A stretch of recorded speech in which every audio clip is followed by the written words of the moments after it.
이렇게 올라가는 층에서 강의는 처음 해보는 것 같아서 낯설지만 신선해서 좋습니다.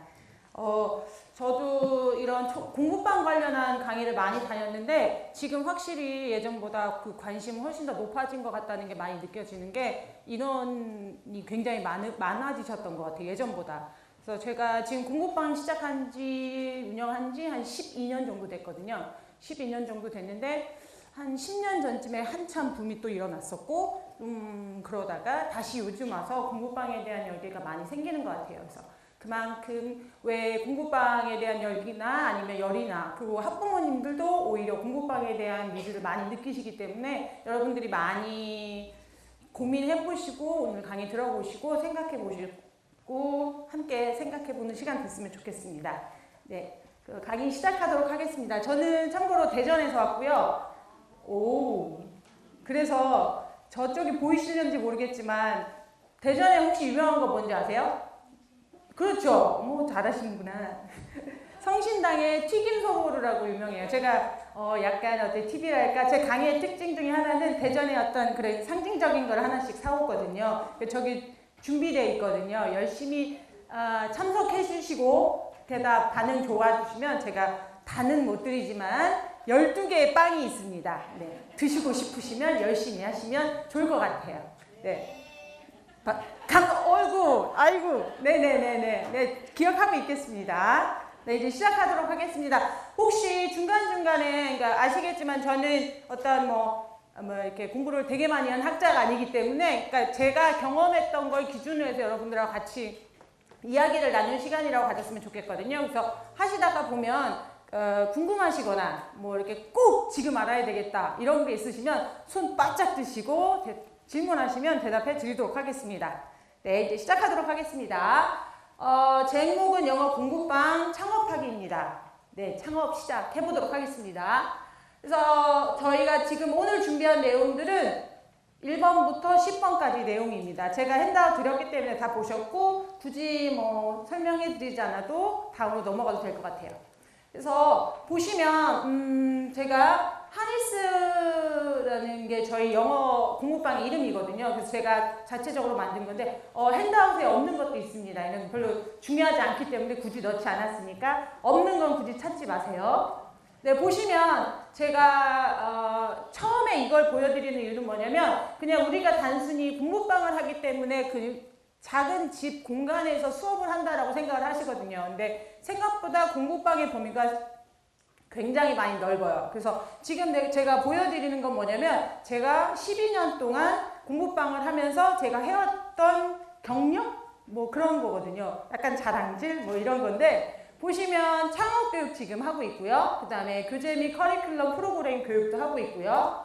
그 다음에 공부방 운영의 차별화 전략, 서술형 평가, 영어 독서 지도사, 영어 공부방 운영, 효과적인 커리큘럼 작성, 공부방 창업 컨설팅 강의, 효과적인 교육 프로그램 강의 이런 내용들을 제가 대학이나 아니면 이제 기관, 교육기관, 영어 출판사 교육기관 이런 곳 그리고 도서관 이런 곳에서 이런 강의들을 하고 있거든요. 그래서 생각보다 공부방을 해서 공부방을 가지고 성공해서 아니면 아이들을 가르치고 그런 경험들을 가지고 그 공부방만이 아니고 그 밖으로 나가서 나 같은 인재를 또 키울 수 있는 그런 교육자가 될 수 있다는 그런 비전을 하나 제시해 드리고 싶어서 보여드린 겁니다. 네, 다음으로 넘어갈게요.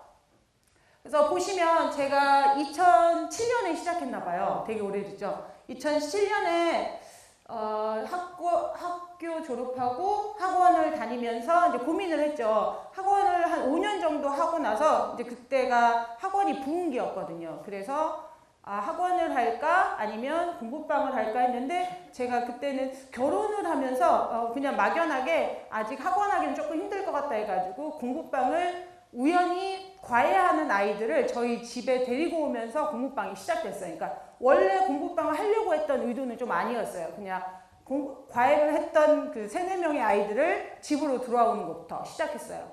그게 2007년이에요. 2007년에서 그래서 제가 명수라고 하면 좀 그렇지만 어쨌든 과외했던 아이들이 함께 시작했던 그런 계기로 해서 이제 쭉쭉 나가는 거죠. 그래서 보시면 여기 보이세요? 학생 수와 매출이 보이세요? 이게 되게 기업 같죠? 기업같이 운영할 수 있답니다. 공부방도. 그래서 보시면 저 위에 있는 숫자는 금액이라고 보시면 돼요. 그러니까 제가 벌어들인 금액 보시면 되고 이제 그냥 쭉 느낌으로만 보시면 될 것 같아요. 굳이 설명해 드리진 않을게요.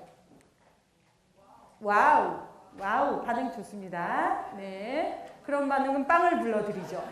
네, 항상 잘 나가진 않습니다. 아시죠? 전 솔직히 이거 팩트입니다. 진짜로 제가 쭉쭉쭉 할 수 있었지만 저는 사실만을 얘기하기 때문에 이렇게 된답니다. 아, 그래서 2012년이면 2017년이죠? 1,000,000원이에요. 잘 나갔었어요, 한때는. 좋아요. 네, 괜찮아요. 그래서 공부방으로 이렇게 하기가 쉬울까? 되게 어려워요. 이렇게 공부방 1,000,000원 이상, 우리가 알고 있는 1억 매출 이상을 얻어내려면 제 몸은 만신창이가 된답니다. 여러분, 그래서 보약과 링거와 투혼을 해야 되지 않겠습니까? 그래서 돈을 쫙 땡겨서 버리면 됩니다. 저는 그렇게 생각합니다. 어쨌든 이게 아까도 말씀드렸지만 항상 잘 나가진 않았습니다. 저렇게 안 될 때가 있습니다. 이거 어쩔 수 없습니다. 이거 어쩔 수가 없는데 그래요. 그거 말고도 이제 딛고 일어서야 되는 어떤 극복의 시간이 필요하고 그런 다음에 다시 이제 꼭지점을 찍게 됩니다. 그래서 공부방이 생각보다 과외라고 지금은 많이 그 생각이 많이 달라지셨는데 제가 시작할 때만 해도 공부방을 어떻게 생각했냐면 그냥 과외의 연장선? 과외인데 우리 집 오기 싫으니까 니네 집에서 하는 그런 과외라고 생각했어요.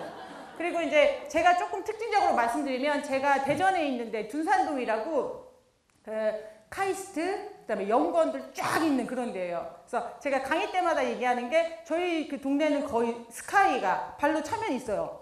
되게 많아요. 그런 분들이 저희 학부모들이세요, 다. 그래서 약간의 어떤 커리큘럼이나 그 외국에서 공부하신 분들이 대부분이고 어머님들도 본인이 영문학 전공자 굉장히 많으시고 뭐 외국에 갔다 오신 분들 많기 때문에 그런 니즈를 조금 맞춰주기 위해서 저도 부단히 노력을 많이 했지요. 어쨌든 그런 저희가 환경에서 이렇게 어렵게 해서 돈을 이렇게 벌었답니다. 그래서 보시면 이런 가능성을 갖고 공부방을 시작하시면 됩니다. 물론 지금과 예전과는 시장이 약간 달라요. 예전에는 공부방, 아까 말씀드린 대로 공부방의 개념이 별로 없었기 때문에 이런 공부방이 되게 대박이 날 수 있는데 요즘은 그 대형 학원이 쭉쭉쭉쭉 망해지면서 그분들이 다 어디로 가셨겠어요? 공부방으로 가셨어요. 그래서 공부방이 굉장히 많아졌어요. 근데 또 장점이라고 하면 그걸 또 기회라고 생각하면 여러 공부방 중에 내가 차별화를 시켜서 내 공부방만을 위한 프로그램을 만들면 훨씬 더 대박이 날 수 있죠. 그렇죠, 여러분? 할 수 있습니다. 네, 이런 가능성을 가지고 공부방 시작하도록 하겠습니다. 그래서 보시면 네, 이렇게 거의 15명이 아니었던 것 같아요. 4명에서 5명 시작해서 이렇게 아시죠? 아까 뚝 떨어졌던 거? 그럴 수 있습니다. 그 다음에 이렇게 되고 40에서 50명대 유지가 되면 그 정도 수익이 나옵니다. 그래서 제가 강의를 다녀보니까 기본적으로 물론 학원하고 약간 틀리기는 해요. 공부방이 기본적으로 받는 그 교육비가 있어요. 근데 그게 서울하고 지방하고 크게 차이 나지가 않거든요. 생각보다. 물론 이제 뭐 약간 공부방인데 싼 개념의 공부방도 있어요. 약간 고급화된 공부방도 있긴 하지만 그럼에도 불구하고 평균적으로 보면 그렇게 지방과 서울과 그리고 타 지역이 그렇게 차이가 나진 않아요. 물론 동네마다의 약간 특징은 있지만 그래도 보통 우리가 40에서 50명대를 유지하면 대기업? 그죠? 대기업 다니는 그래서 시스템이 중요한 거죠. 대단하시죠? 대단한 거죠. 그래서 솔직히 말씀드리면 이게 저 혼자 다 되는 건 아니에요. 그래서 중간중간에 시스템을 다 많이 넣었어요. 그래서 프로그램을 지금 같은 경우는 너무 과거 얘기 같아서 늙은 사람 같지만 굉장히 젊습니다. 네, 옛날에는 지금은 여러 가지 프로그램 다양하게 싸고 저렴하고 여러 가지 활용할 수 있는 방법들이 많았는데 예전에는 좋은 프로그램 무조건 사야 됐었어요. 그냥 프로그램 자체를 뭐 기본이 300, 400, 500 이런 식으로 해서 저는 근데 그런 프로그램을 그냥 샀어요. 돈을 잘 버니까. 그래서 그 엄마들한테 그때 소문났었던 게 뭐였냐면 돈을 아끼지 않는 선생님이다. 그래서 제가 늘 얘기하죠. 저는 교육자입니다. 그렇게 얘기하고 다녔죠. 하지만 남는 게 없죠. 그러면 안 된다는 거 꼭 말씀드리고 싶습니다. 일단 근데 요즘은 너무 좋아진 게 그렇게 비싼 프로그램 필요 없이 싸고 좋은 프로그램 아니면 뭐 꼭 프랜차이즈가 아니더라도 내가 개인적으로 프로그램을 갖고 있지만 여러 가지 프로그램을 브랜치에서 사용할 수 있는 것들이 굉장히 많거든요. 예전보다 훨씬 더 가격도 많이 떨어지고 프로그램도 훨씬 더 좋고. 근데 문제는 뭐냐면 여러분들 정보가 굉장히 많이 있어야 돼요. 굉장히 많이 있지 않으면 그걸 선택 취소할 수 있는 것들이 없어요. 무조건 싸다고 해서 나쁜 건 아니고 무조건 비싸다고 해서 좋은 건 아니거든요. 그렇기 때문에 책이나 프로그램이나 뭐 교재나 이런 것들 다 여러분들이 많이 알고 보셔야 된다고 생각해요. 네, 보시면 기본적으로 이제 공부방의 개념을 설명해 드리면 아시죠? 아세요? 아시는 분? 빵 생각하시면 네! 대답 뭐 크게 말씀하시면 될 것 같아요. 혹시 설명을? 네. 그쵸? 하고 계신 분 많을 거예요. 네네네. 다 알고 계시죠?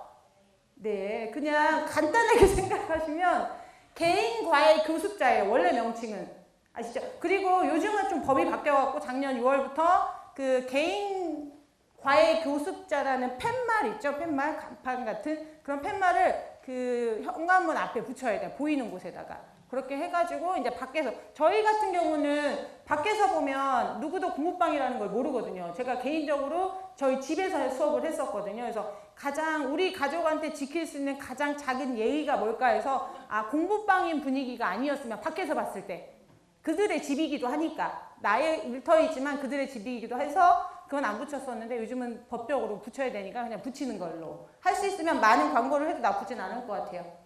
그래서 학원 또는 교습소 이외의 장소에서 교습료를 받고 과외 교습을 하는 사람. 좀 어렵지 않죠? 네. 그냥 저희 집에서 제가 과외하시면 돼요. 그러시면 되고 창업 방법은 교육청에서 개인 과외 교습자를 신고하고 그다음에 개인 과외 교습자 신규 필증을 교부받으면 돼요. 예전에는 사진만 그냥 붙였거든요. 근데 요즘은 사진에다가 무슨 뭘 찍어요. 그래서 사진을 뗐다 붙였다 할 수 없게. 예전에 어떤 문제가 있었냐면 그 대형 학원이 이렇게 망하고 나서 그 원장님들이 자기 선생님들을 데리고 공부방을 차린 거예요. 그래서 원장이 있고 선생님이 몇 명 있는 그런 시스템이 있었거든요. 그래서 이제 그런 경우에도 뭐 잘 되는 경우도 굉장히 많이 있고 어쨌든 그거는 이제 합법적인 방법은 아니긴 하나 어쨌든 그렇게 많이 사용을 해서 그래서 아마 사진을 이렇게 붙였다 뗐다 그러지 않았나 싶어요. 그리고 요즘은 한 사람이 한 집에서 과외를 할 수 있게 공부방. 그러니까 두 선생님이 똑같이 영어를 보통은 저희가 처음에 시작할 때는 한 선생 수학이든 영어든 두 선생님이 이 아이들을 같이 쉐어하지만 않으면 됐던 법이었거든요. 근데 요즘은 한 공간 안에서 한 명만 수업할 수 있어요. 그러니까 영수 합친다 뭐 이런 건 안 되는 거죠, 이제. 그래서 한 명이 공부방에서 수업하는 거. 이거 인터넷 쳐시면 다 나와요. 어렵지 않아요. 그리고 특징 보시면 아파트나 주택 교습 가능하고 교사 채용 없이 설립 신고자만 교습행위 가능하고 동시에 9명까지만 수업이 가능하고 가르치는 과목에 제한을 받지 않는다. 그러니까 제가 영어도 가르치고 수학을 가르쳐도 그건 상관없는 거예요. 그죠? 영어, 수학 선생님이 따로따로 있는 건 안 되고 저 혼자 수업을 하는 거라고 보시면 돼요. 그리고 보시면 이제 그런 1인 체제의 공부방을 운영하는 장점. 첫 번째 보시면 돈이 안 들죠. 저희 집에 사는 거니까.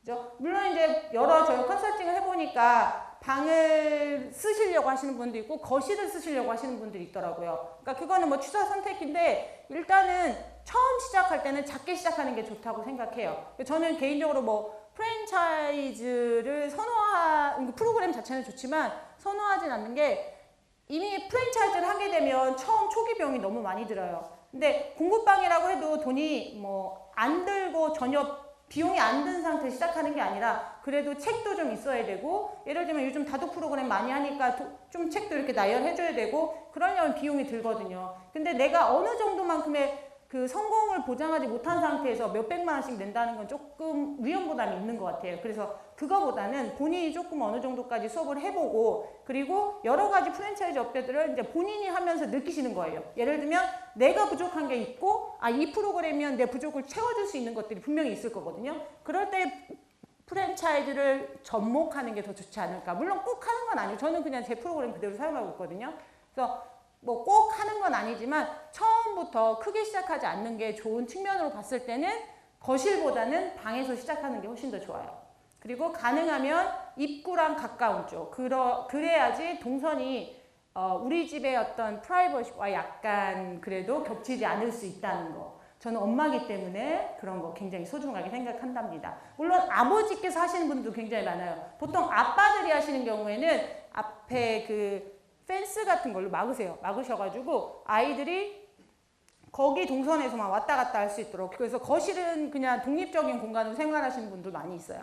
그래서 뭐 근데 그래도 나는 괜찮다, 우리 오픈해도 괜찮다 하시는 아빠들도 계세요. 그래서 거실에 사시는 분들도 있어요.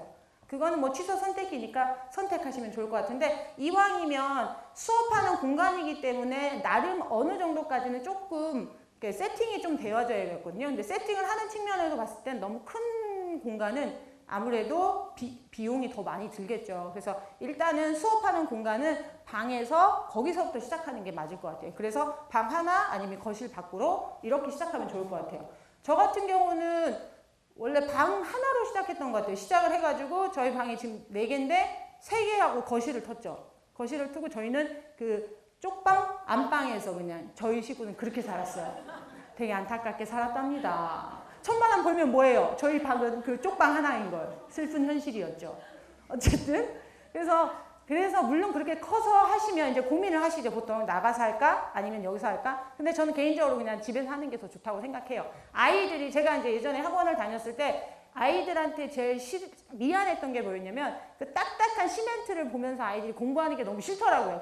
그냥 제 느낌이었던 것 같아요. 학원이 나쁘다 이런 얘기가 아니고 그냥 제 느낌이 그게 싫어서 막 그 방을 막 그 학원 벽을 막 붙여놨던 것 같아요. 그랬더니 막 원장님이 오셔가지고 지저분하고 애들 산만해진다고 이렇게 했지만 저는 끝까지 붙이면서 했긴 했는데 그 느낌이 너무 싫었거든요. 그래서 아까처럼 그렇게 잘 나갔지만 굳이 학원을 차리지 않고, 물론 학원을 나갔으면 뭐 복불복이죠. 망할 수도 있었고 아니면 더 잘 될 수도 있겠지만 모르는 거니까 인생은. 어쨌든 그래서 나가지 않고 그냥 그대로 버티었지요.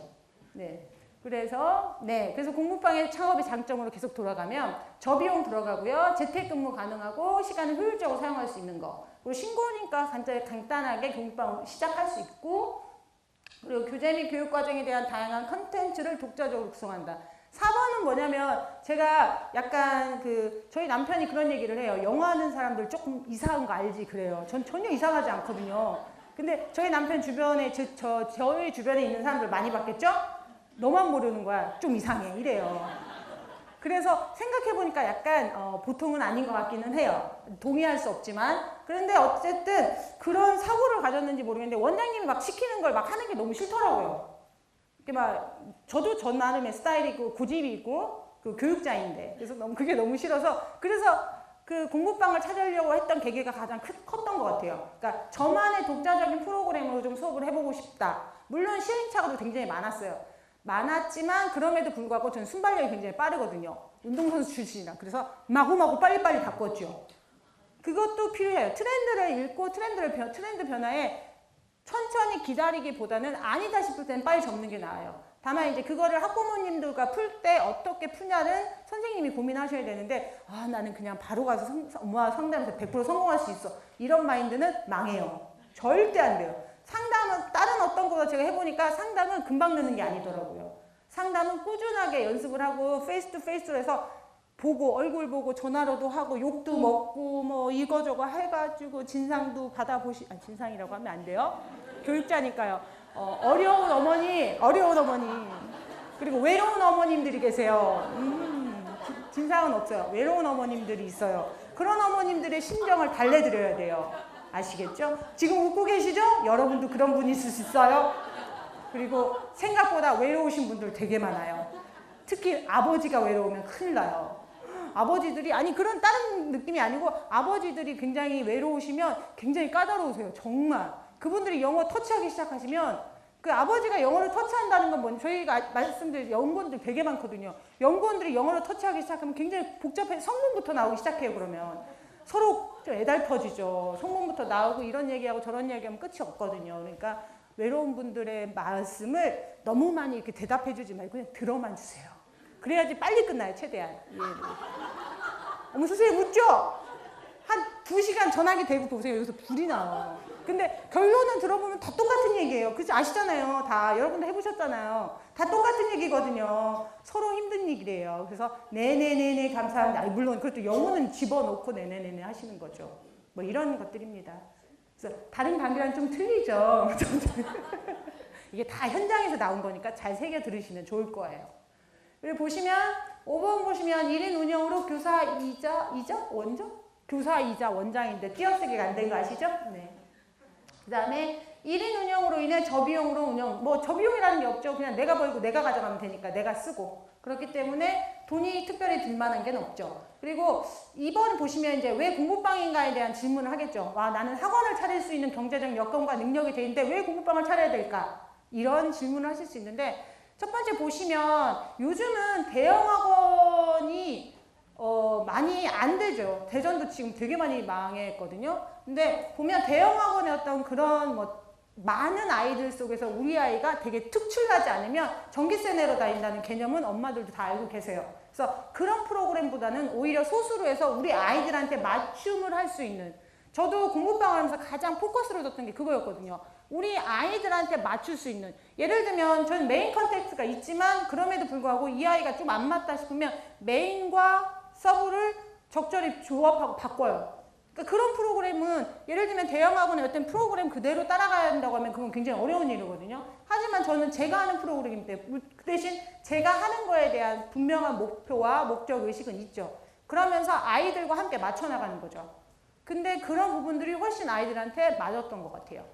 수업을 하는데 아니면 아이가 영어를 배우는데 그런 마음들이 어머님들한테도 요즘 많이 있어요. 그래서 의외로 대형 학원보다는 공부방, 잘 나가는 공부방, 어떤 선생님이 가르치는 공부방 이런 걸 많이 선호하세요. 그리고 보시면 다양하고 전문화된 공부방 수업에 대한 학부모 인지도 높아짐. 그 1번과 2번이 같은 얘기라고 보시면 돼요. 예전과 다른 점은 예전엔 과외했던 선생님이지만 요즘은 공부방이 워낙 많아지기 때문에 공부방의 선생님들의 퀄리티가 훨씬 더 높아요. 왜냐면 우리가 그렇게 준비하지 않으면 너무 정보도 뒤처지고 모르는 게 너무 많고 이렇게 하다 보면 그냥 우리 애들은 다 떨어져 나가거든요.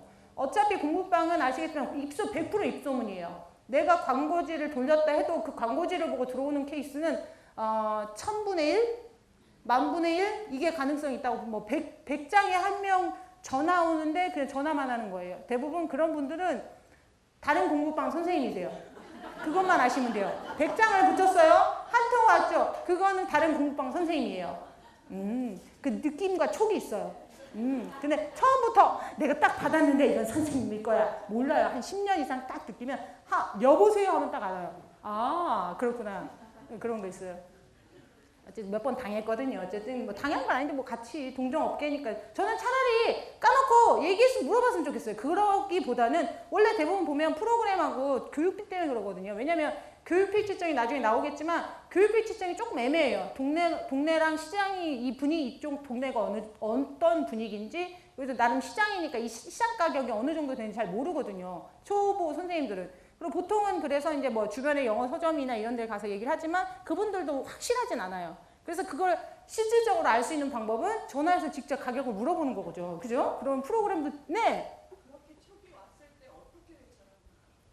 그러면, 저는 그냥 얘기해서, 제가 말씀드렸죠. 저는 솔직하게 얘기하면 좋을 것 같다고. 그래서 저는 그 대신, 그렇죠. 저가 갖고 있는 프로그램에 대한 상세한 내용은 오셔서 상담하시라고 하고, 혹시 뭐 그 교육비 말씀하시면 교육비 같은 경우는 뭐 아니 오픈해도 크게 상관없어요. 제가 볼 때는. 왜냐면 교육비가 저 같은 경우는 좀 비쌌거든요. 그래서 왜 비싸요? 그러면 아주 좋은 프로그램을 쫙 깔아놨기 때문에 굉장히 비싸지 않습니다. 이렇게 얘기를 하는데 오픈해도 크게 상관없고 아니면 가장 좋은 방법은 그거거든요. 어차피 아이가 레벨 테스트를 봐야 교재와 프로그램과 교육비나 아니면 교육 스케줄이 잡히거든요. 오셔서 상담을 아이의 레벨 테스트를 보고 그 다음에 뭐 상세한 뭐 사항이나 교육비 같은 거 설명해 드리겠다고. 그리고 어머니한테 말하기 쉬운 건 뭐냐면 물론 기본적인 교육비나 교육 프로그램이 있지만 아이의 상황이나 클래스마다 약간씩 달라질 수 있기 때문에 오셔서 레벨 테스트를 받아야지 정확하게 말씀드릴 수 있다고 하시면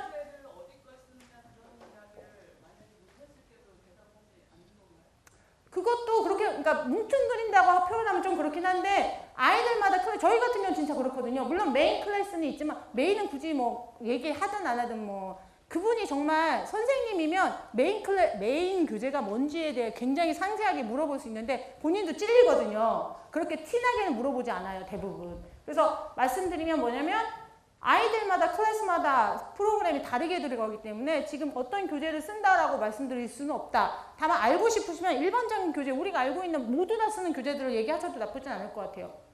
정말 관심이, 만약에 그게 이제 우리가 착각해서 학부모였다 치면 본인이 관심 있으면 오세요. 그렇게 만들어야지 내가 쫓아가 전화번호 몇 번이시면서 몇 학년이시면서 뭐 이렇게까지 할 필요는 없다고 봐요. 저희는 교육자니까요. 그렇죠? 그런 마인드 굉장히 중요하거든요. 네, 괜찮으세요, 선생님? 그러니까 약간의 그 뭉뚱그림도 나쁘진 않을 것 같고 일단 가장 중요한 건 제가 이 아이에 대한 구체적인 설명을 할 수 있는 건 뭐냐면 이 아이의 레벨이에요. 그걸로 말씀드리면 거의 대부분 전화 끊으세요, 그냥. 본인들이 알아서. 그러니까 크게 신경 안 쓰셔도 될 것 같아요. 그리고 안정적인 수익을 창출하려면 한 시간이 좀 걸리겠죠. 금방은 되지 않아요, 생각보다. 물론 뭐 1년 안에 대박나는 케이스도 봤어요. 근데 그런 경우는 굉장히 드물고 한 1년, 2년, 뭐 3년 그 정도? 그리고 5년까지 안 되면 그냥 접으시는 게 나을 수도 있어요. 5년까지 안 되면 안 되는 거예요. 안 되더라고요. 그냥 한 3년 정도가 제 피크점이 와야 돼요. 어느 정도까지는. 근데 피크를 어느 정도로 보겠냐? 예전엔 그런 걸 물어봤거든요. 선생님이 공부방 하시면서 얼마를 벌기 원하세요? 선생님? 교수님이시면 한번. 공부방을 한다 치시면 얼마? 300. 또! 교수님. 공부방을 한다 쳐요. 얼마 벌면? 1000! 아, 스케일이 틀리죠? 보통은 500이라고 하세요. 500.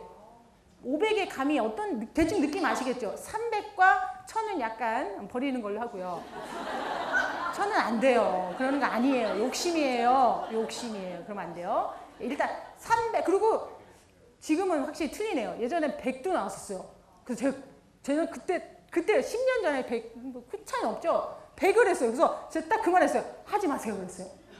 100 벌 거면 안 하는 게 나아요. 왜냐면 저희 때 시작할 때 그런 분들이 있었거든요. 영어 좀 하셨고 우리 애 공부해야 되니까 얘 하는 김에 같이 하자. 의도 자체는 나쁘진 않은데 문제는 100만 원을 벌려고 이 아이의 학원비를 벌려고 우리 아이의 공간, 우리 식구의 공간, 그 다음에 시간, 그 다음에 내 엄마로서의 열정 다 버리는 거거든요. 버리는 건 아니지만 상쇄하는 게 굉장히 많거든요. 그리고 제가 뭐라고 했어요? 몸이 망가지거든요. 근데 100만 원 벌고 그렇게 하면 약값이 더 나와요. 우리 아이는 저기 가서 피폐해 있고 우리 남편은 저기 가서 밖에서 돌고 있고요. 안 돼요. 그렇게 해서 따져보니까 일단 시작은 100부터 시작할 수 있는데 나는 100이야. 나 지금 막 시작했는데 100을 벌어요. 그럼 난 안 된 거야? 이게 아니고. 그죠? 자, 이해하시죠? 배운 사람들이니까.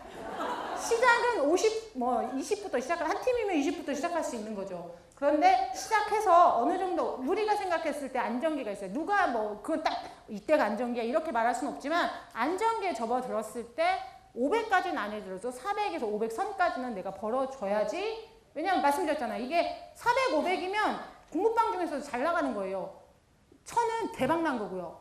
이런 분들은 책을 쓰셔야 돼요. 제가 책을 써야 돼요, 제가. 돈 버느라고 시간이 없었어요. 그게 안타깝긴 한데 어쨌든 300에서 400, 500. 300이 보통이라고 보시면 돼요. 거의 300이. 그리고 이제 300은 솔직히 과외도 벌 수 있어요. 왔다 갔다. 근데 내 열정이 너무 힘들죠. 왔다 갔다 하니까. 그래서 400에서 500선 사이 정도면 괜찮아요. 원래는 제가 처음에 이걸 하거든요.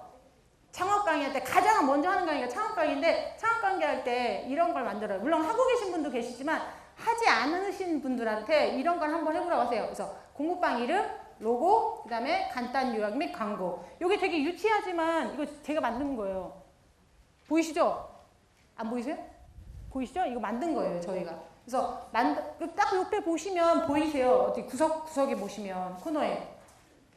네, 그냥 중요한 거 아니에요. 그러니까 그런 걸 한번 해봤으면 좋겠다는 생각을 했는데 시간이 별로 많지가 않아서 그냥 패스할 건데 혹시 나는 항상 있잖아요. 하지 않은 도전해보지 못한 것에 대한 꿈, 희망 이런 거 있잖아요. 난 이런 공부방 한번 해보고 싶다.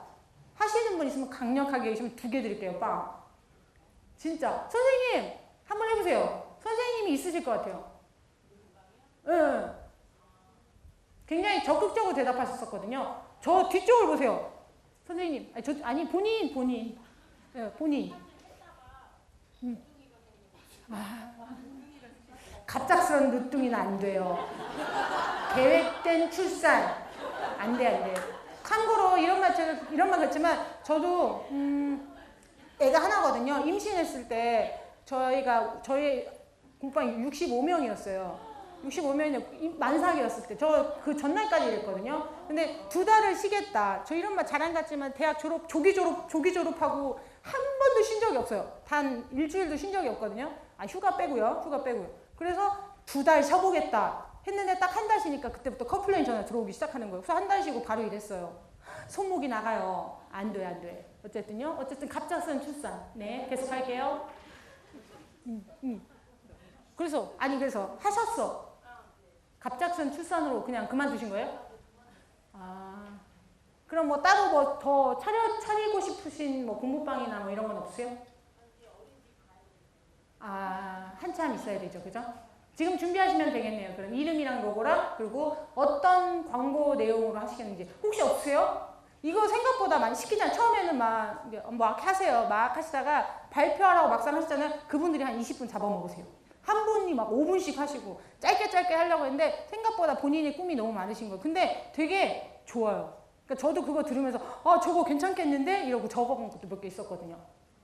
근데 제가 강의를 하면서 느꼈던 게 뭐였냐면 초반에 이런 프로그램 강의 같은 거를 해요. 그러면 이제 제가 성공했던 프로그램들을 막 설명해 드리잖아요. 그럼 되게 열심히 받아 적고 막 사진 찍고 막 이메일 보여달라고 다 해드리세요. 근데 대부분은 그냥 그게 끝이에요. 그랬구나. 그냥 그때 그 느낌만 갖고 가도 굉장히 좋아요. 근데 그 중에 했던 분 중에 이제 그 과정, 몇 개월짜리 과정을 한 적이 있었는데 한 분이 조금씩 느는 거예요. 그러니까 어느 정도까지 이제 나중에 뭐 시간이 좀 지나니까 괜찮아, 잘 되고 있어요. 근데 알고 봤더니 그분이 제 것뿐만 아니라 강의를 들으시는 모든 분의 프로그램을 자기화 시켜가지고 다 해보신 거예요. 그러니까 거기에서 다 맞는 건 아니었지만 어쨌든 본인이 봤을 때 내가 괜찮다고 생각하는 걸 그대로 카피하지 않고 저는 그래서 저도 그 어떤 양식 같은 걸 드릴 때는 일부러 보여만 드려요. 그러면 여러분들이 메일은 보내드릴 수는 있어요. 다만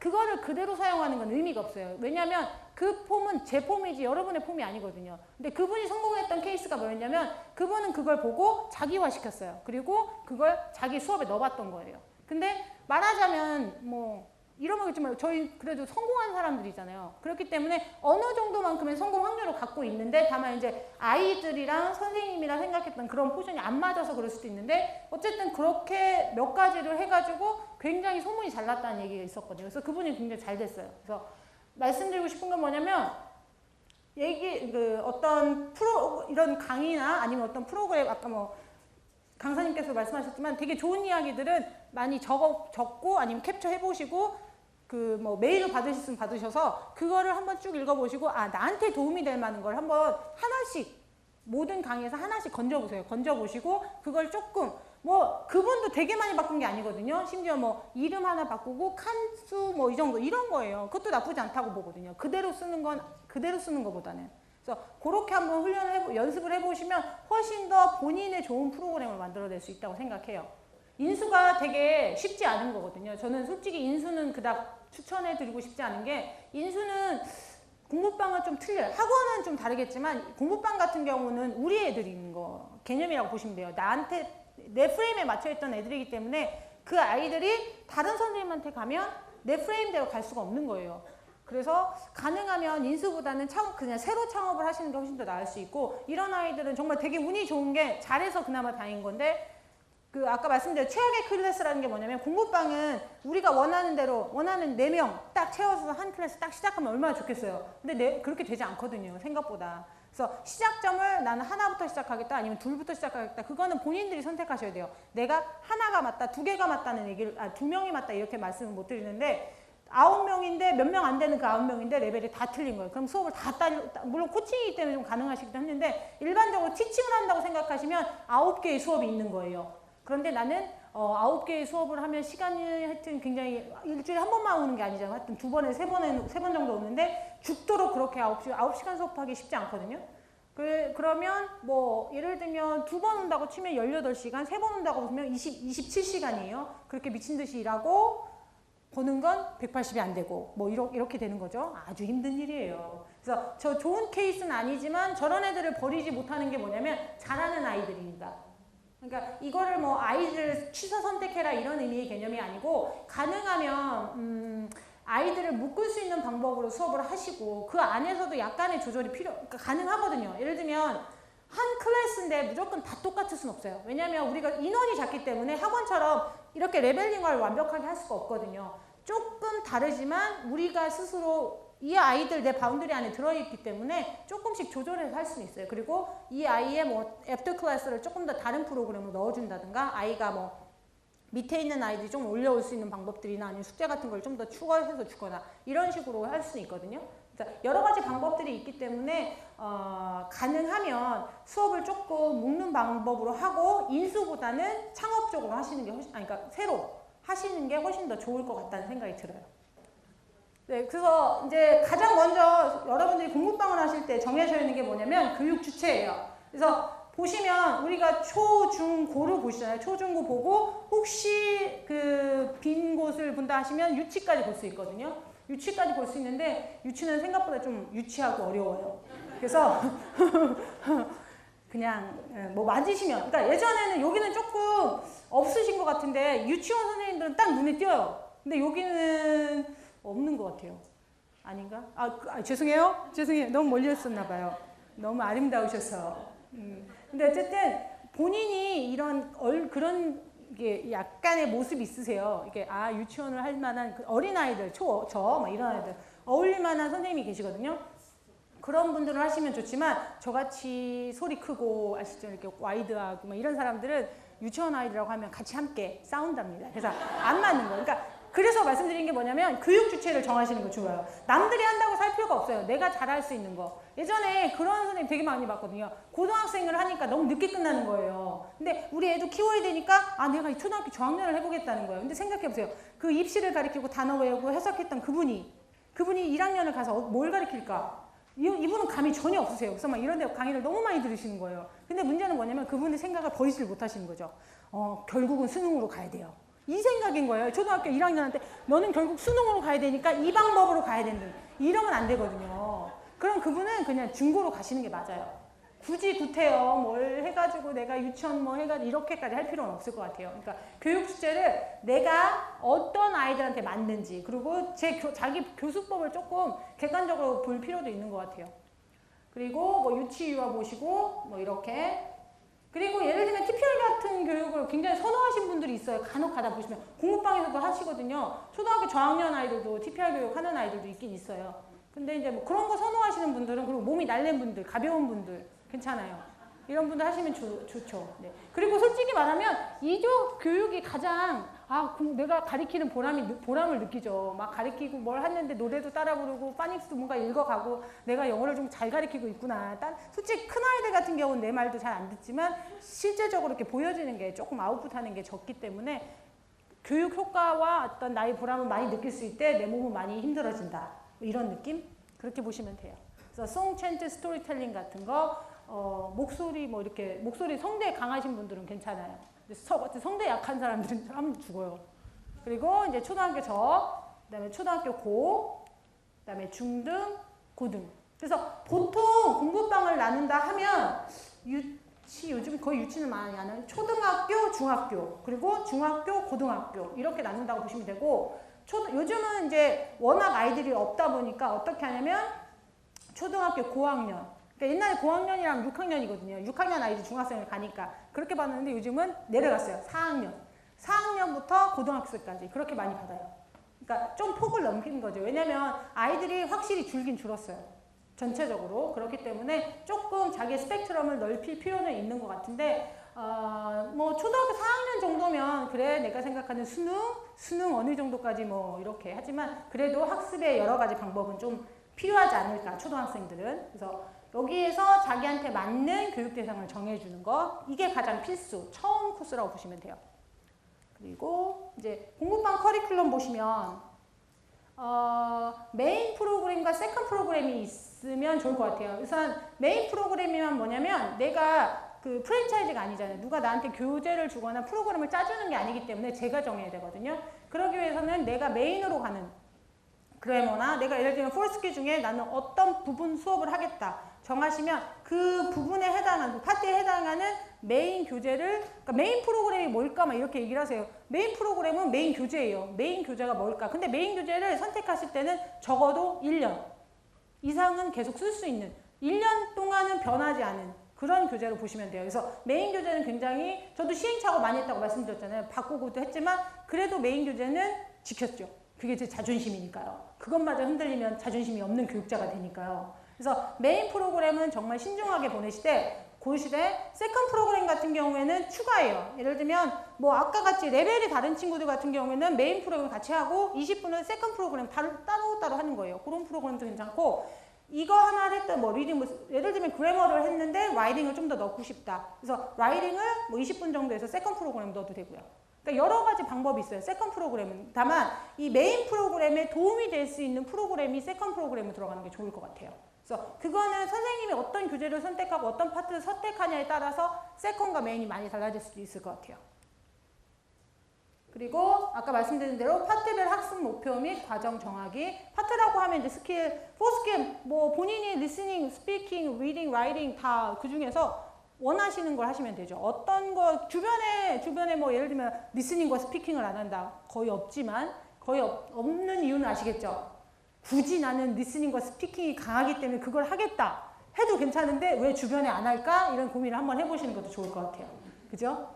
아니 물론 본인이 정말 특성화시켜서 잘할 수 있겠다 하시면 좋겠지만 수요가 적을 수 있다라는 거.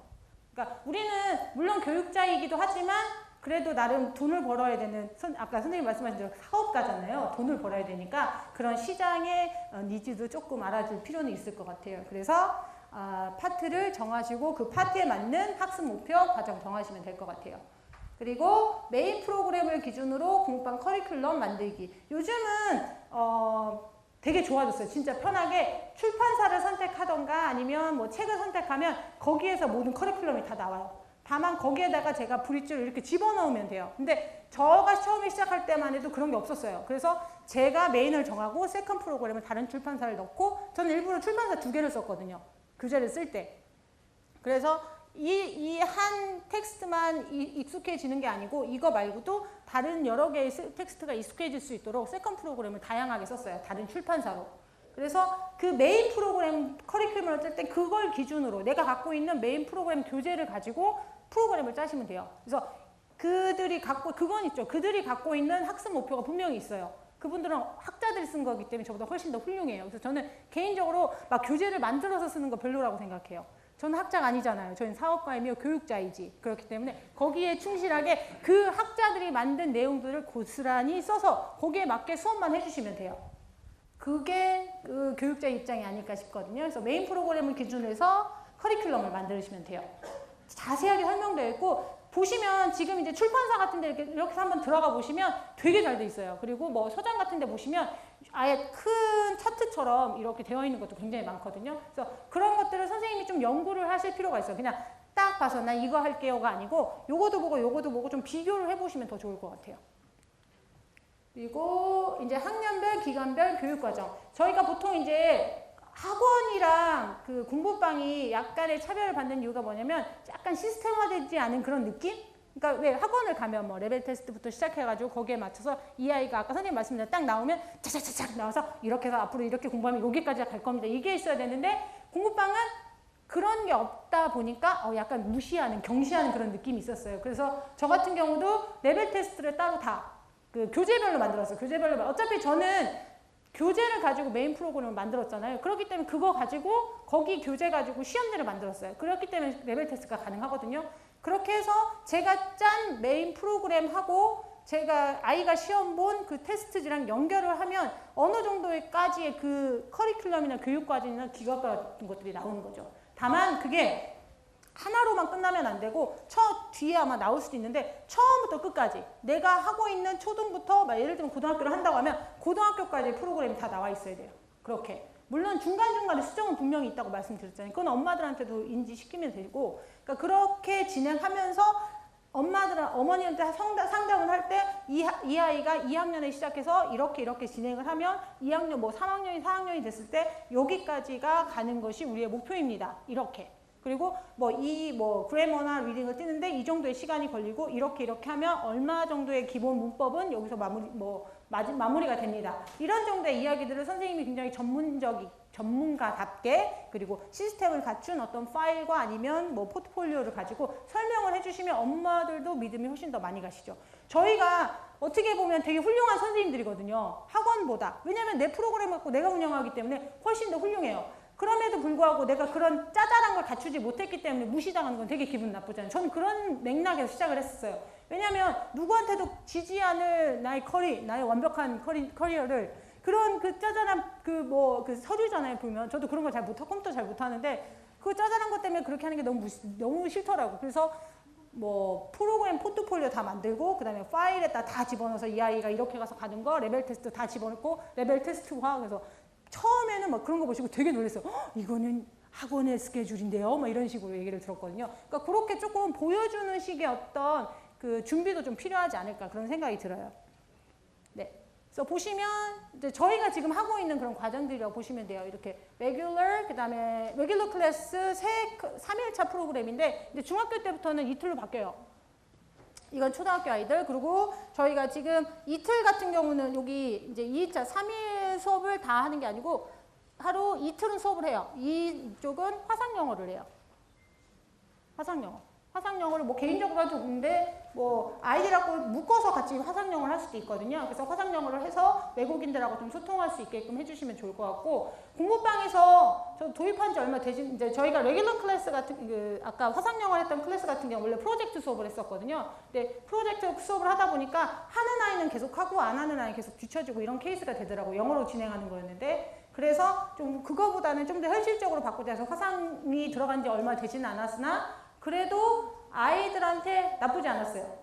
그래도 외국인하고 이야기를 하고 그다음에 뭐 거기서도 나름 프로그램을 잘 짜서 잘 해주기 때문에 아이들이 지루해하지 않고 괜찮게 했고, 저 같은 경우는 기존에 있던 프로그램을 한 게 아니고 저희만의 프로그램을 짜달라고 제가 말씀드렸어요. 그래서 원래 뭐 시간이 보통 뭐 얼마 있는데 우리는 이렇게 한 클래스를 얼마씩 만들어 달라 그렇게 해서 했더니 뭐 괜찮았어요.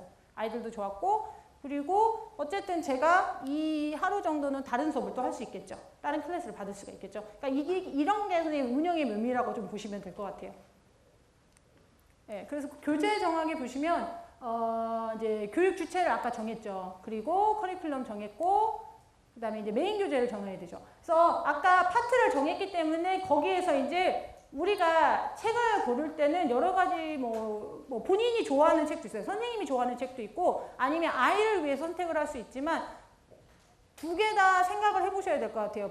굳이 학부모를 위한 책은 선택할 필요가 없으니까 학생과 나 둘 중에 누가 더 우위에 서야 될까를 생각해 보시면 처음에는 선생님 쪽으로 약간 선생님의 우위가 좀 더 나을 것 같아요. 왜냐하면 선생님이 처음에 시작할 때는 교재도 그렇고 운영도 그렇고 약간 미흡해요. 미흡하기 때문에 내가 완전하지 않은, 내가 내 거에 나한테 익숙하지 않은 것들을 하게 되면 약간 흔들릴 수 있어요. 근데 안 그래도 흔들리거든요. 여러 가지 상황으로 막 외로운 분들도 많고 이러다 보니까 여러 가지 상황이 너무 흔들리는데 그것마저 흔들리면 저는 뿌리가 없어지는 거잖아요. 그래서 가능하면 내 쪽에 맞는 스타일의 책을 선택하시는 게 좋아요. 일단은 처음에 해보시고 내 인생의 가장 큰 오점이구나 를 느끼실 수도 있어요. 저도 한번 그랬었거든요. 그래서 과감히 바꿨죠. 뭐 엄마들한테 보내고 문자 보내고 막 이렇게 하면서 하긴 했지만 어쨌든 그렇게 바꿔도 슬픈 현실이지만 어쨌든 바꾸긴 했지만 메인 교재를 조금 더 선생님이 내 쪽으로 가깝게 해서 하면서 중간중간에 조금씩 바꾸는 거. 어쨌든 메인 교재라는 게 뭐 평생 가는 건 아니잖아요. 언젠가는 바뀌게 되거든요. 뭐 1년이나 2년, 3년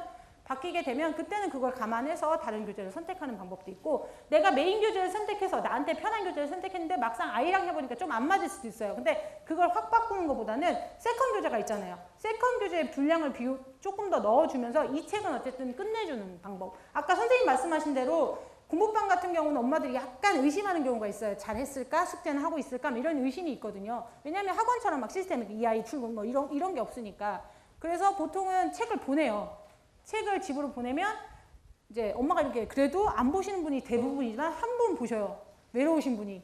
그러면 어떻게 됐어요? 거기에 빈칸이 있고 막 이러면 이제 또 이제 그 외로우신 분이 또 이제 전화를 하시죠. 외롭다면서. 그럼 이제 얘기를 이제 2시간 들어드려야 되거든요. 그러니까 힘드니까 어쨌든 내가 산 교재, 그러니까 자기 돈 주고 산 교재, 자기 돈 주고 산 교재는 가능하면 끝내세요. 어떤 방법이 있어도. 내가 해도 아 이건 정말 잘못 산 거구나. 이런 잘못 선택한 거구나. 이건 아니구나. 이런 뼈저린 교훈을 받으면서 천천히 빨리는 안 되죠. 천천히 조심스럽게 의미 없이 빼주세요. 그리고 그거보다 훨씬 이상의 책을 넣어주시면 돼요. 너무 죄책 갖지 않으셔도 돼요. 난 수업으로 최선을 다해서 커버하면 되니까. 그죠? 그럴 수 있으니까 메인 교재를 아주 잘 선택하셔야 돼요.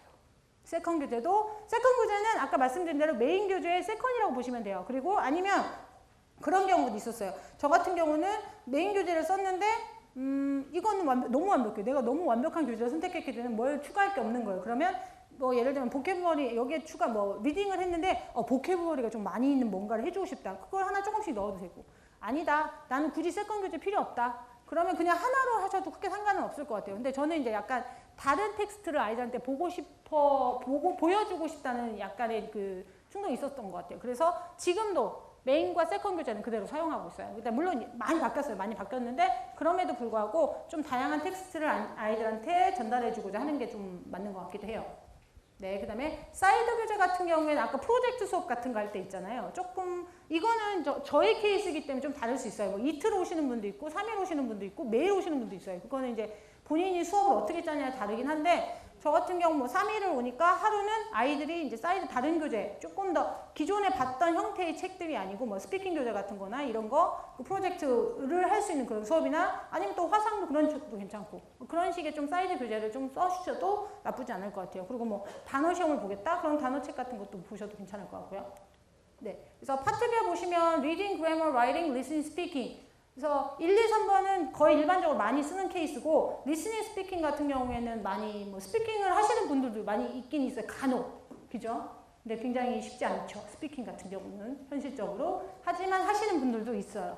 그리고 리스닝 같은 경우는 요즘은 물론 오프라인 책도 많이 있지만 온라인으로 워낙 잘 돼 있어요. 제가 볼 때는 리스닝은 온라인 쪽으로 가는 게 훨씬 더 낫지 않을까. 그래서 온라인이 잘 구축되면서 리스닝, 라이팅, 첨삭까지 원어민 첨삭을 해주는 그런 프로그램도 많이 있어요. 그래서 그런 것도 한번 생각을 해보시면 좋을 것 같아요. 왜냐면 솔직히 라이팅이 뭐 못하진 않지만 그걸 퀘스천 해줘가 다시 쓰고 이렇게 하기가 저희 열정이 너무 힘들거든요. 그죠? 선생님들 다 아실 거예요. 라이팅이 쉽지 않거든요. 그래서 뭐 그거에 대한 스킬 수업은 할 수 있지만 어떤 글을 썼을 때 그거를 뭐 코렉션 해가지고 다시 해서 뭐 이 아이하고 상의해서 문장을 다시 쓰고 이렇게 하는 시간들이 무슨 대회를 나가면 그럴 수 있겠지만 그렇지 않는 경우에는 좀 쉽지 않으니까 그런 것들은 조금 시스템을 이용해도 나쁘진 않을 것 같아요.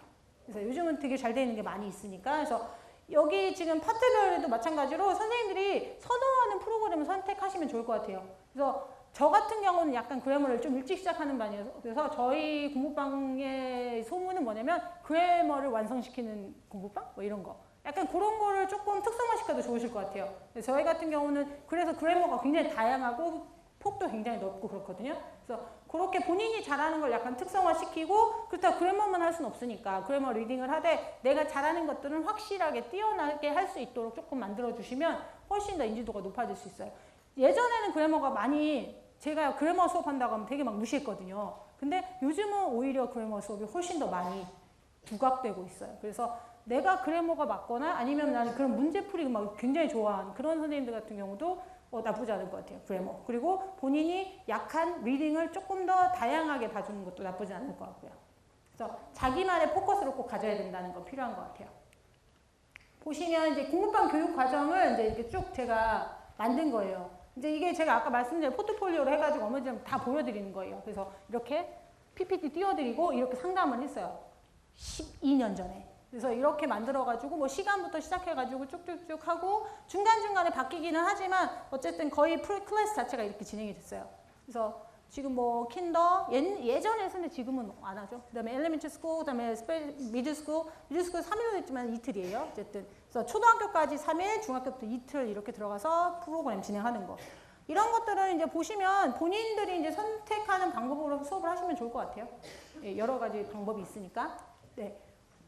그리고 이제 프로그램 구성 같은 경우에도 메인 프로그램, 세컨 프로그램, 추가 프로그램, 파트별 구성. 그래서 3번, 4번 보시면, 그러니까 저 같은 경우에는 제가 강의를 많이 했을 수 있었던 이유가 뭐냐면 추가적인 프로그램을 많이 했어요. 아까도 말씀드렸죠. 아이들이 많다 보니까 그걸 조금 다른 방법으로 돌릴 수 있는 방법이 뭘까라고 생각을 했었거든요.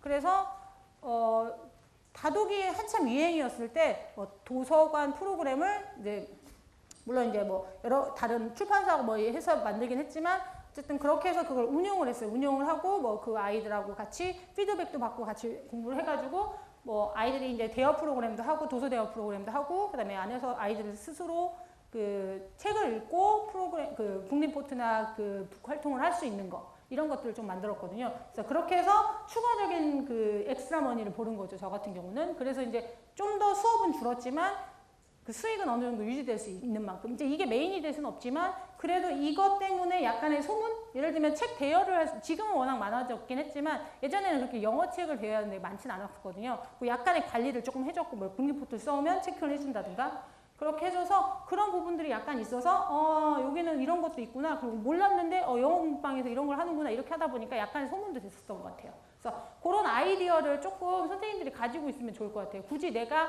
몸으로 뛰지, 아까도 말씀드렸죠. 내가 몸으로 뛰지 않아도 조금 돌아갈 수 있는 시스템을 조금 개발하거나 생각을 하시면 좋을 것 같아요. 근데 그걸 딱 뭐라고 얘기할 수는 없는 것 같아요. 가능하면 내 손이 덜 가는 프로그램으로. 그게 이제 온라인도 잘만 하면 굉장히 좋은 프로그램이 될 수 있어요. 오프라인 뭐 이런 식으로 이용하면 괜찮을 것 같고요. 그리고 이제 뭐 학년별, 기간별 추가 프로그램, 방학 및 특강 프로그램. 여기서 보시면 뭐 1, 2, 3번 같은 경우는 거의 비슷하다고 보시면 되고 특강 같은 경우에는 방학 때, 뭐, 기본적으로 그냥 일반 우리가 레귤러 과정에서는 하기가 어려우니까 방학 때 사용을 하거든요. 방학 때 사용을 하는데 특강 프로그램은 저는 그래요. 특강은 저희가 예를 들면 교육비가 25만 원이면 특강 프로그램은 한 클래스당 지금은 7만 원을 받는데 예전에는 5만 원을 받았던 것 같아요. 일주일에 2번 하고. 그럼 거의 그냥 서비스 차원으로 해줬죠. 근데 어머니한테 얘기했던 게 뭐냐면 특강은, 방학 특강은 저는 솔직히 그랬어요. 내가 이 아이를 완벽하게 잘 가르쳤으면 굳이 특강을 할 필요가 없다고 생각해요. 물론 이제 레벨업 하고 싶은 아이들은 가능하겠지만 그런 거 아니고 부족해서 하는 경우가 대부분이었거든요. 근데 그게 되게 나 너무 교육자였나 봐요. 진짜 생각해보니까. 너무 미안한 거예요. 엄마들한테. 이 아이가 특강이 필요하다고 이렇게 얘기하는 게 너무 미안하더라고요. 그래서 제가 얘기했던 게 뭐였냐면 아예 돈을 안 받을 수는 없죠. 그죠? 나도 수업을 하고 엄마들도 이제 하니까. 그리고 방학 때 같은 경우는 오전에 시간이 남잖아요. 아이들 오전에 오니까. 오전에 수업을 해서 저는 우리 아이의 부족한 점을 제가 채우지 못한 것에 대한 미안함 그리고 서비스 차원으로 가장 저렴한 가격이라고는 안 했어요. 저렴하게 아이가 메이크업 될 수 있도록 도와주겠다. 근데 생각보다 그게 이런 멘트를 제가 머리가 좋은지 하여튼 생각을 해놨어요. 근데 엄마들이 생각보다 너무 좋아했었어요. 그 말 한마디가. 그러니까 제가 애가 못해서, 물론 애가 못해서 그렇죠. 나는 최선을 다했는데 네가 못 알아들은 건 전 어쩔 수가 없는데 선생님 입장에서 어떻게 해야 돼요? 정말 죄송합니다. 제가 열심히 가르쳤으나 우리 아이가 좀 부족한 점이 있습니다. 제가 방학 동안에 데리고 있어서 해보겠습니다. 그럼 엄마들이 그 말 한마디 어쨌든 결론은 똑같은 말인데 그렇게 하셨어요. 그러면 내가 생각했을 때 5만 원에 한 클래스 하면 굉장히 내 목은 상하고 몸은 만신창이가 되는데 그럼에도 불구하고 한 명이 하진 않거든요. 그런 수업도. 비슷비슷하게 묶어낼 수도 있고 물론 적다 하더라도 저는 그런 특강 같은 경우 물론 그렇게 해서 나중에 이제 어느 정도까지 한 클래스 금액이 나오긴 하는데 그것보다는 어쨌든 방학 특강이나 이런 좀 특강 프로그램 같은 경우에는 조금 선생님이 약간 그 서비스 차원 그리고 내가 우리 아이를 잘 케어하지 못했다는 그런 죄책감과 함께 엄마들한테 약간 어필을 하시면 좋을 것 같고 약간 초반에 우리 아이들 이제 초반에 선생님들이 오류를 겪으시는 게 뭐냐면 시간이 너무 많지 않잖아요. 그러니까 원래 수업이 50분 수업인데 나 시간이 너무 많이 남아. 1시간 반씩 수업을 하시는 거예요. 그러면 안 되거든요. 왜냐면 나는 항상 60명인 양 수업을 하셔야 돼요. 6명이 있어도 난 60명인 양 수업을 해서 칼같이 시간은 50분. 시간을 많이 한다고 해서 늘진 않거든. 우리도 다 아시잖아요. 이거를 제가 3시간 한다고 보세요. 듣는 말만 듣고 나머지는 다 버려지는 얘기하잖아요. 똑같거든요. 아이들도. 굳이 시간을 늘릴 생각하지 마시고 난 60명의 스케줄대로 그냥 수업한다고 생각하시면서 레귤러 과정을 하다 보니까 이 아이한테 요걸 넣어주면 그런 게 이제 선생님들이 보이잖아요. 선생님들이 더 케어를 잘 하시니까 보이면 엄마한테 그런 말씀을 하시는 거예요. 스페셜 프로그램으로 이런 걸 한번 해보고 싶다 아니면 했으면 좋겠다. 그런 처음에 초반 같은 경우는 저는 그냥 했던 것 같아요. 그냥 무료로. 근데 무료를 많이 하면 좋진 않지만 어쨌든 그렇게 선생님이 아이한테 뭐 처음이어서 그럴 수도 있다라고 얘기를 할 수 있겠지만 선생님이 아이한테 신경을 굉장히 많이 쓴다라는 느낌으로 레귤러를 내가 예를 들면 그런 느낌이에요. 1시간 50분 수업을 이 아이를 위해서 1시간 반을 하는 것과 그냥 50분 수업을 하고 이 아이만의 특장점을 제가 다시 한번 해가지고 조금 더 보충 수업을 따로 하겠습니다 하는 50분간은 또 틀린 거예요. 50분 한 40분 정도 하거든요. 그렇게 하면 어차피 제가 쓰는 수업은 똑같아요. 시간은. 근데 말에 따라서 아니면 아이의 그 클래스에 따라서 느낌이 굉장히 많이 달라지거든요. 그런 식으로 선생님이 어필을 하시면 훨씬 더 엄마들도 좋고 저도 솔직히 뭐 부족하니까 하는 거잖아요. 그렇게 해서 애가 붕업이 되면 저도 좋고 선생님도 좋고 아이도 좋고. 근데 애들은 되게 싫어요. 참고로. 보충 수업 개념이고 나머지 공부 개념이라고 생각하거든요. 그래서 가능하면 보충 수업을 하실 때는 자기 원 클래스가 없는 시간대 아주 늦게 아주 일찍 아니면 다른 요일 이렇게.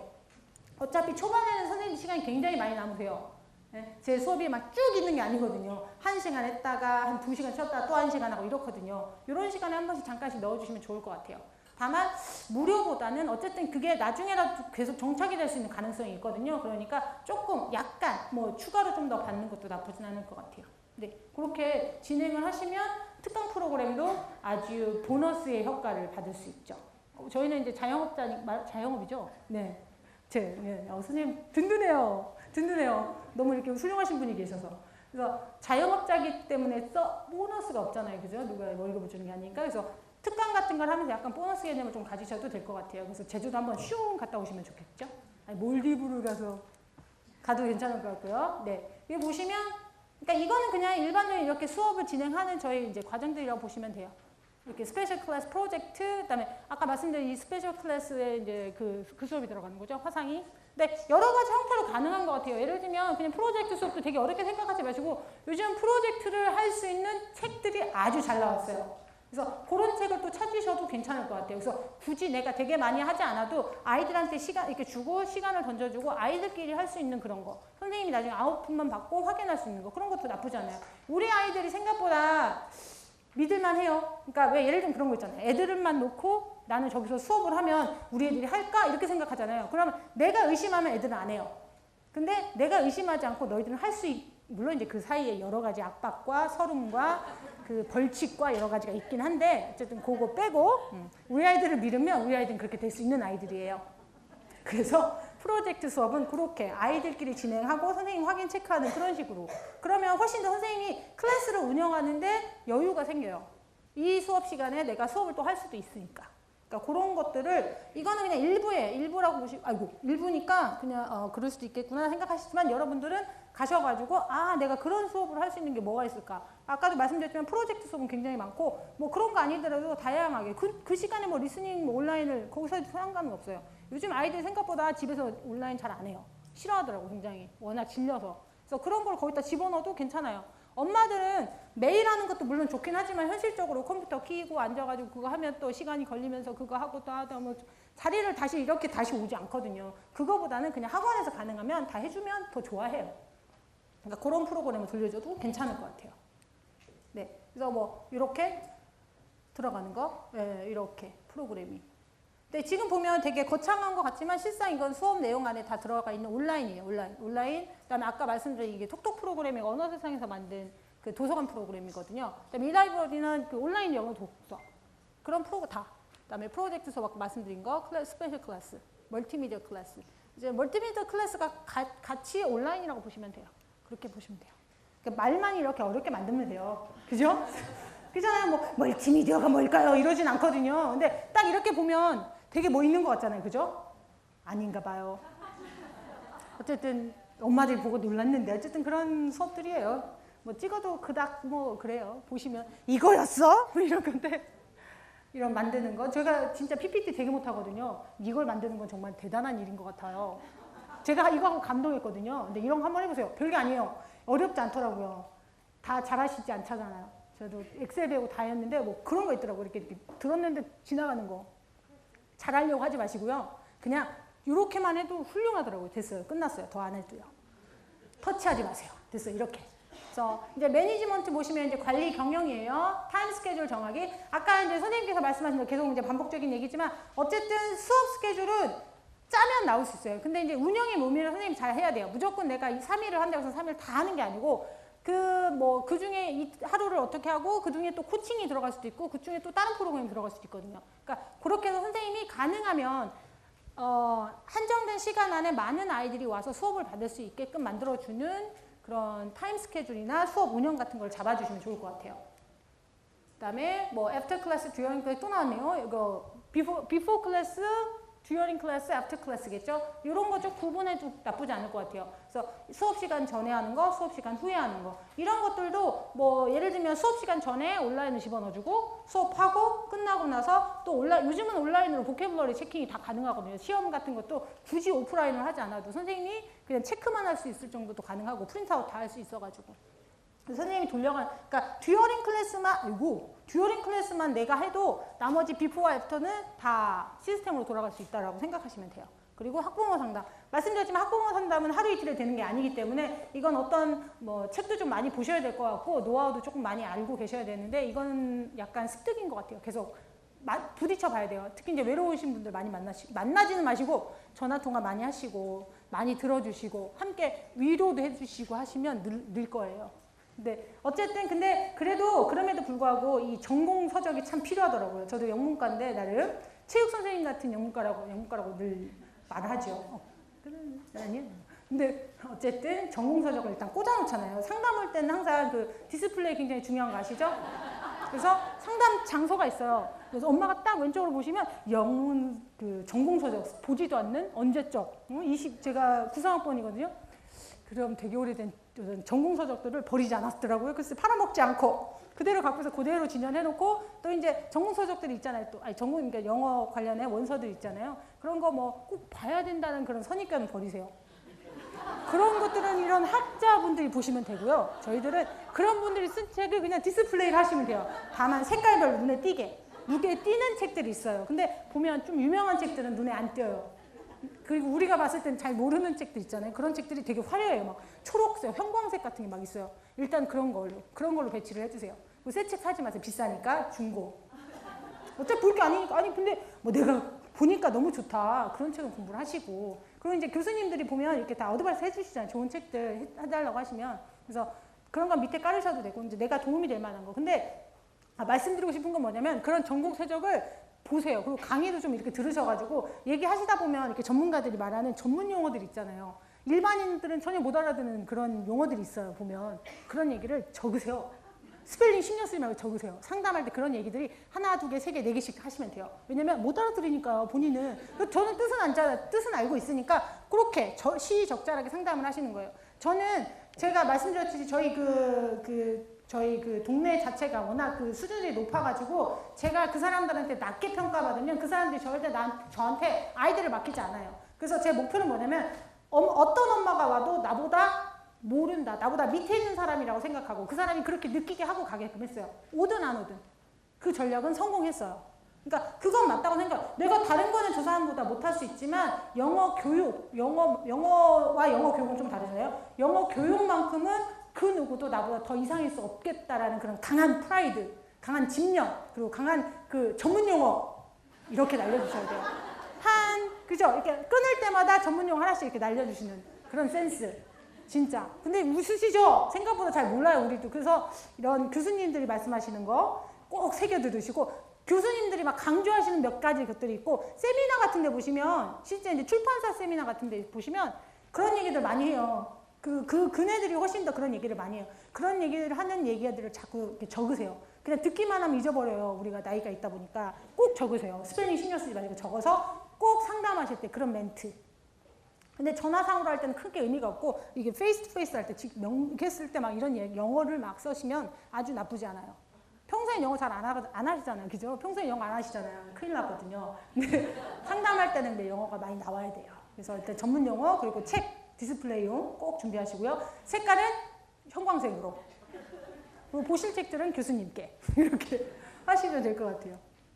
이게 진짜 팩트니까 다 웃으시지만 실제 집에 가서 생각하시면 그렇겠구나. 그래서 이제 책 이제 그때부터 꽂아두시는 거예요. 그러신 분 많이 봤거든요. 막 웃으시다가 집에 가서 어디 없던 전공 서적 옛날에 있던 어디 그냥 먼지 반짝 쌓여 있는 그런 거 찾으시는 분 많이 봤어요. 그리고 이제 우리 학생 상담도 중요하죠. 우리 학생과 교감을 일단 해야 될 것 같아요. 우리 돈을 주신 부모는 학부모지만 그래도 나를 믿고 의지하고 따라야 되는 건 학생인 것 같아요. 그래서 아까 선생님 말씀하셨지만 초반에는 그런 거 되게 많이 했어요. 막 이벤트 같은 거, 막 파티 같은 거 진짜 많이 했거든요. 제가 했던 12년 전만 해도 그 할로윈 파티가 그닥 그렇게 성행하지 않았었어요. 할로윈 파티를 처음으로 했어요. 오픈했는데 진짜 그 조그만한 방에 집에 100명이었더라고요. 그 카운트를 했거든요. 그 뽑기 그거 해가 추첨하느라고 했는데 그 파티 시간이 한 7시간이었던 것 같아요. 죽을 뻔했어요. 근데 솔직히 말하면 그때 그런 파티가 되게 신기하고 그래서 되게 유명은 해졌어요. 할로윈 파티를 하는 뭐 그런 때야 했는데 별로는 아무도 안 왔어요. 그거는 중요하지 않더라고. 다만 우리 아이들이 그런 건 있어요. 우리는 할로윈 파티도 하는 그런 공부방이야. 이렇게는 얘기하되 그것 때문에 오진 않았지만 나는 그것도 전 좋았어요. 우리 아이들이 어디 가서 자랑스럽게 기분 좋게 이야기할 수 있는 것도. 그래서 그게 어떻게 보면 우리 아이들의 니즈 아니면 정말 내 직접적인 고객한테 만족시키는 것들이라고 보면 되거든요. 그래서 학생 상담도 물론 중요하긴 하지만 우리 학생들이 즐겁고 만족할 수 있는 그런 공부방의 환경을 만들어주는 것도 좋을 것 같아요. 그래서 저 같은 경우는 항상 유행하는 아이템 있죠. 항상 사요. 지금 뽑기 유행하잖아요. 그럼 저희 집에 뽑기도 있어요. 뭐 인형 뽑기는 아니더라도 그 미니멀 사이즈에 뭐 먹을 수 있는 뽑기 같은 거 항상 그런 거 준비해주고 아이들도 재밌게. 그럼 아이들 재밌고 어디 가서 또 얘기도 하고 그러거든요. 그러니까 그런 것들 그리고 이제 뭐 스낵바도 조금 이렇게 만들어 우리 먹는 스낵바 아니고요. 애들이 먹는 스낵 이거 아니고요. 이거 아니고 그냥 애들이 먹는 순수한 스낵 그런 거. 어머 술 좀 안 드시나 봐요. 전 금주했어요. 근데 어쨌든 그런 스낵바 같은 것도 조금 만들어 주시고 아이들 포인트도 주고 그래서 그것 좀 사 먹고 그러니까 뭐 그게 대단한 아이들한테 뭘 주는 건 아니지만 그래도 아이들이 잠깐씩 즐겁고 재밌을 수 있는 그런 요소를 좀 주는 것도 좋을 것 같아요. 그래서 아이들하고도 소통할 수 있고 이야기할 수 있고 뭐 눈 마주칠 수 있는 그런 선생님이 되면 좋지 않을까. 네, 여기서 보시면 이게 언제 쪽인지 모르겠는데 어쨌든 42명대의 클래스예요. 2시, 9시 이렇게 되어 있지만 1시에 시작해서 이때 아마 12시에 끝났던 것 같아요. 좀 딜레이가 되고 중간중간에 이제 아이들을 뭐 단어 시험이라는 것들을 체킹할 수 있어야 되는 그런 프로그램 있잖아요. 그러다 보면 조금씩 밀리긴 하는데 어쨌든 그거에 대한 익스큐스는 됐고 뭐 그렇게 진행을 했어요. 이런 건 스피킹 클래스라고 해서 그 화상 아니면 프로젝트 수업 이렇게 따로 진행을 했어요. 근데 생각보다 그 스피킹 클래스나 프로젝트 수업도 나쁘지 않았어요.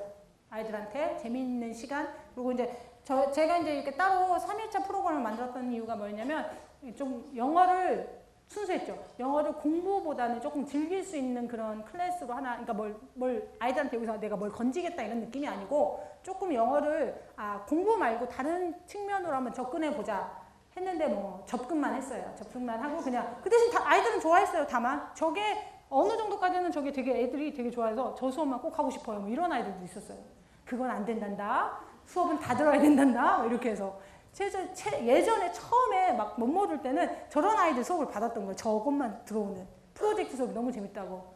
근데 그런 애들이 연결되진 않더라고요. 근데 문제는 뭐냐면 어디 가서 영어를 여기 다닌다고 하는 거예요. 근데 걔는 수업을 듣는 아이가 아닌데 영어가 하나도 안 뜨네? 뭐야 저거. 이런 느낌이 또 될 수도 있거든요. 잘못하면.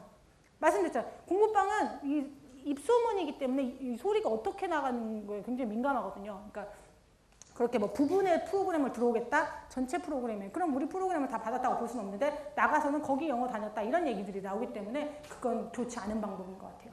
그래서 어쨌든 그렇게 진행해 주시면 되고요. 머니네요? 돈이 중요하죠. 수업 소요 비용 상자. 이건 진짜 저도 말을 이렇게 썼지만 잘 몰라요. 잘 모르고 아까 말씀드렸지만 수업비를 산정하는 가장 현실적인 방법은 콜 전화하세요. 주변에 공부방에게.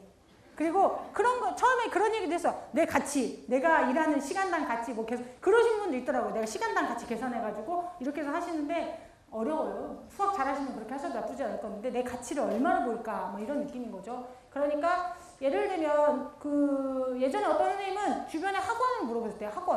학원 비용에서 학원비가 있잖아요. 학원비에서 수업 시간 대비 되게 똑똑하신 분들이 많아요. 학원 수업 시간 대비 그다음에 뭐 대비해가지고 시간을 이렇게 나눠서 학원보다 좀 덜 받은 분도 계시고 난 학원보다 훨씬 더 스페시픽하게 가르치기 때문에 좀 더 받아야 되는 기준을 학원으로 본 거예요. 근데 그것도 나쁘지 않은 것 같아요. 콜하기 조금 그러면 그런 학원은 알 수 있잖아요. 학원은. 학원을 꺼려하진 않거든요, 우리를. 그래서 학원에 전화해봐서 그 가격에 해서 수업하는 요일수, 시간, 그리고 이제 내가 수업하는 요일수, 시간, 그리고 내가 저 학원과 비교했을 때 나는 어느 정도의 선생님인가, 윈가 밑인가. 밑이라고 해서 뭐 자존심 상할 건 없어요. 괜찮아요. 거긴 대형 학원이니까요. 그러니까 그렇게 비용을 계산해봐도 나쁘진 않을 것 같아요. 그리고 수업 시간과 교육비. 그래서 수업 시간과 교육비를 참 책정하기는 어렵긴 한데 그런 분도 계세요. 그러니까 저기마다 틀리긴 한데 막 매일 오는데 15만 원. 그러면 그럴 수 있어요. 그럴 수 있는데 선생님 우리는 학원이 아니잖아요. 그게 학원이면 그럴 수 있겠지만 돌아갈 수 있겠지만 학원이 아니기 때문에 되게 힘들거든요. 그러니까 그런 거는 조금 비용을 생각해 보셔야 될 것 같아요. 그러니까 여러 가지로. 네. 근데 교육비는 딱 누가 이렇게 정하라고 여기 써 있지만 누가 말해서 정해 이렇게라는 말은 못할 것 같아요. 그러니까 본인이 본인의 지역 사정에 따라서 바뀔 수 있는 그런 가능성이 있을 것 같아요. 그리고 내가 받고자 하는 페이 뭐 이 정도까지 한번 산출해 보셔도 될 것 같고 뭐 그런 거죠. 예를 들면 내가 500을 기준으로 해서 난 몇 개까지 수업을 하겠어? 나눠보세요. 나눠서 난 몇 개 수업을 한다는 가정하에서 뭐 그렇게 하니까 얼마를 받아야 내가 25명, 30명이 됐을 때 500을 벌겠다. 그렇게 나눠보셔도 되긴 하는데 기준이 내 기준이잖아요. 내 기준으로 하면 안 된다는 거. 시장의 기준에 따라서 시장의 기준 플러스 기준으로 맞춰서 해주시면 좋을 것 같아요. 네. 네. 그래서 보시면 딱 맞게 끝났죠? 그래서 지금까지 제가 그러니까 공부방을 운영하면서 했던 노하우들 그리고 이제 경험했던 것들을 여러분한테 말씀드렸거든요. 근데 제가 말씀드렸던 게 다가 아닐 것이고 여러분들이 생각하는 것과 다를 수도 있는 것 같아요. 근데 다만 먼저 했던 사람으로서 느꼈던 거 그리고 뭐 이런 부분들 이렇게 해서 이렇게 했더니 뭐 나빴다 좋았다 이런 부분들이 굉장히 많았던 것 같아요. 그래서 그런 이야기로 조금 기억해 주시면 좋을 것 같고 혹시 공부방을 준비하시는 분들은 많이 여러 가지 교재를 좀 많이 보시고 생각을 조금 많이 하시고 이야기도 그러니까 여기 선생님들끼리도 이야기를 서로 많이 그러니까 우리는 동료지 적이 아니거든요. 서로 이야기를 많이 해서 그 의견을 많이 교류할 수 있는 시간이나 장이 있었으면 좋을 것 같아요. 그러면 여러분들 모두가 다 잘 될 수 있는 그런 역량이 있으시라고 믿고 오늘 공부방 창업하기 강의를 마치도록 하겠습니다. 수고하셨습니다.